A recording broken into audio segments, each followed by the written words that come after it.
Hello friends, स्वागत है आपका एक और नई वीडियो में। आज हम प्रश्नावली 4.2 क्लास 12th एनसीईआरटी के बारे में बात करेंगे। देखिए दोस्तों, ये जो है 4.2 एक्सरसाइज के लिए मूल आधार है। अगर आपको ये नहीं पता है तो आप उसको सोल्व नहीं कर सकते। तो देखिए, सबसे पहले क्या बोला है कि सारणी के गुणधर्म हम पढ़ेंगे, उनकी प्रॉपर्टीज़ क्या क्या हो सकती है। तो पहला गुणधर्म यह है कि यदि किसी सारणी का मान पंक्तियाँ और स्तंभों के परस्पर परिवर्तन करने पर अपरिवर्तित रहता है, यानी कि ये जो आप दिख रही है पंक्तियाँ, अगर मैं इनको स्तंभ बना दूं तो सारणी का मान अपरिवर्तित रहता है, परिवर्तित नहीं होता। अब देखिए यहाँ पर a1 a2 a3 b1 b2 b3 c1 बटे c2 c3 है। तो मैंने इनको परिवर्तित किया। परिवर्तित कैसे किया? मैंने जो पंक्तियाँ थी उनको स्तंभ बना दिया। तो स्तंभ बना दिया a1 a2 b1 b2 c1 बटे c2। तो मतलब जो इसको सोल्व करने पर जो मान आ रहा था वो मान इसको सोल्व करूँगा तो भी हमें वही मान प्राप्त होगा। तो पहला गुणधर्म तो ये हो गया। बात करते हैं दूसरे गुणधर्म की। दूसरा गुणधर्म क्या कहता है? यदि एक सारणी की कोई दो पंक्तियां या स्तंभ को परस्पर परिवर्तित कर दिया जाए तब सारणी का चिन्ह परिवर्तित हो जाता है। मतलब कि अगर मैं दो पंक्तियों को या स्तंभों को आपस में चेंज कर दूं तो सारणी का जो मान है वो चेंज हो जाएगा, वो माइनस हो जाएगी। जैसे यहाँ पर a1 a2 a3 b1 बटे b2 b3 c1 c2 c3, ये सारी क्या है? पंक्तियाँ हैं। अब मैं क्या कर रहा हूँ? दो पंक्तियों को आपस में बदल दे रहा हूँ। मतलब c1 c2 c3 को ऊपर और a1 बटे a2 a3 को नीचे कर दिया। तो क्या होगा? इसको जो मान जो मैं सोल्व करूँगा वो प्लस में आएगा और ये जो मान मैं सोल्व करूँगा वो माइनस में आएगा। मतलब चिन्ह बदला जाता है। अगर इसका मान माइनस में आता है तो इसका प्लस में, इसका प्लस में आता है तो इसका माइनस में। कौन सा? दूसरा गुणधर्म है, यदि हम पंक्तियों और स्तंभों को आपस में बदल देते हैं।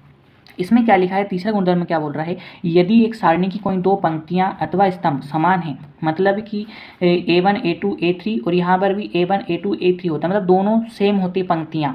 समझ रहे हो ना आप? अगर दोनों पंक्तियां सेम होती है, दोनों स्तंभ सेम होती है, जैसे यहाँ a1 a1 a1 और a1 a2 a3 a1 a2 a3, ऐसे या तो दोनों स्तंभ समान होते या तो दोनों पंक्तियां समान होती, तो सारणी का मान जो होता वो शून्य होता। यानी कि सारणी को आप सोल्व करोगे तो मान जो होगा उसका शून्य आएगा। ये आपको समझ में आ गए तीन गुणधर्म। अब चौथा गुणधर्म क्या कह रहा है? यदि एक सारणी के किसी एक पंक्ति या स्तंभ के प्रत्येक अवयव को एक अचर पद k से गुणा करें अथवा करते हैं तो उसका मान भी k से गुणा हो जाएगा। मतलब उदाहरण देखिए, समझिए a1 a2 a3 b1 b2 b3 और c1 c2 c3, यहाँ पर एक सारणी है। अब मैंने क्या करा कि पहली पंक्ति को k से जो है वो गुणा कर दिया। तो पहली पंक्ति को मैंने k से गुणा कर दिया, ठीक है। अब मैं इस सारणी का प्रसार करूँगा तो उसमें जो है k का मान आगे जरूर आएगा। समझ रहे हो ना? अगर मैं इस सारणी को सोल्व करूँगा तो k जो है वो आगे आएगा और उसका मान जो होगा वो कुछ ना कुछ आएगा ही। मतलब मैंने एक को k से गुणा करा तो उसका मान भी जो है वो k से गुणा हो गया। ये गुणधर्म आपको आगे बहुत काम में आएंगे। पांचवां गुणधर्म क्या कह रहा है?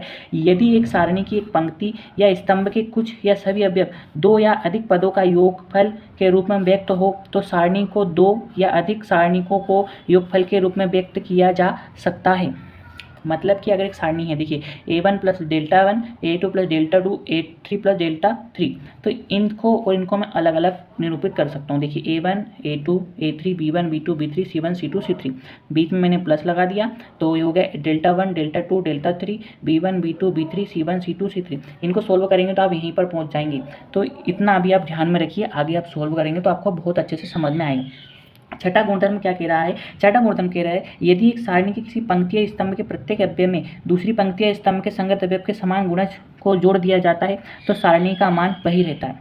मतलब कि अगर मैं इस पंक्ति और इस पंक्ति को जोड़ दूं या इस स्तंभ और इस स्तंभ को जोड़ दूं किसी से भी गुणा करके तो वो सारणी का मान वही रहता है। अर्थात यदि हम r1 यानी रो i और रो i प्लस k गुणित करके रो j, मतलब पहली और दूसरी रो को हम जोड़ दें या फिर पहला कॉलम या दूसरे कॉलम में पहला कॉलम और दूसरा कॉलम के गुणा करके जोड़ दें तो सारणी का मान वही रहेगा जो कि है।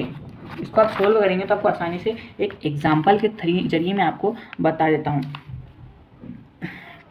देखिए यहाँ पर क्या दिया है? दर्शाइए a b c a plus 2x b plus 2x c plus 2z x y z बराबर 0। तो हम जानते हैं कि अब इसको हमको सोल्व करना है कि बराबर में जो है वो 0 के बराबर है। तो ये हमको दिया है a b c a plus 2x plus b plus 2y plus c plus 2z x y z, ठीक है। अभी हमने एक गुणधर्म पढ़ा है, कौन सा वाला? पांचवा गुणधर्म, कि हम इन दोनों का योग को अलग अलग लिख सकते हैं। मतलब a b c और x y z, और यहाँ पर a b c 2x 2y 2z x y z। हाँ, और हमने एक गुणधर्म और पढ़ा था कि अगर दो पंक्ति या दो स्तंभ समान हो तो सारणी का मान 0। अब यहाँ पर देखिए a b c दो पंक्तियाँ समान है, मतलब इसका मान 0 हो गया। वहीं यहाँ पर देखिए ABC और XYZ ये भी समान है, लेकिन यहाँ दो है, अगर ये दो को हम बाहर निकाल दे तो ये दोनों समान हो जाएंगे। हाँ हो जाएंगे, मतलब इसका मान भी 0 हो गया। तो इस प्रकार हम गुणधर्मों का प्रयोग करके जो है एक्सरसाइज 4.2 को सॉल्व करेंगे। तो आगे देखिए आप आगे की वीडियो में, इसकी एक अलग वीडियो बनाता हूँ मैं ताकि आपको समझ में आए 4.2 की।